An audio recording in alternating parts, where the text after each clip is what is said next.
Wel, mae perthynas gyda Duw yn berthynas od mewn ffordd, yn dydi, achos dyn ni ddim yn gweld Duw.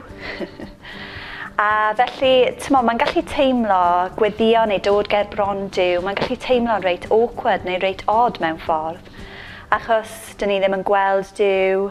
Ond mewn ffordd, mae perthynas gyda Duw, fod e'n wahanol, mae o fel datblygu perthynas gyda unrhyw un.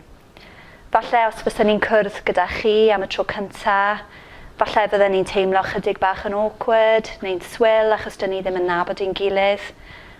Neu falle, mae o jyst yn cymryd amser i ddod i nabod rhywun, a dyna'n union yr un peth. Fod Duw yn Duw mawr, a fod dyn ni ddim yn ei weld mae datblygu perthynas gyda Duw yn cymryd amser. Achos mae o'n rhywbeth sydd yn datblygu dros amser, mae o'n datblygu yn ara bach falle weithiau, ond mae o'n berthynas mor amazing.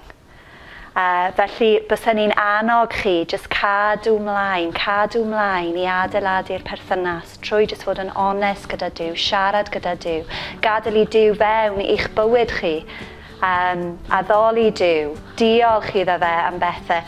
Ac wrth i chi dechrau wneud y pethau yma, mae perthynas yn cael ei ddatblygu.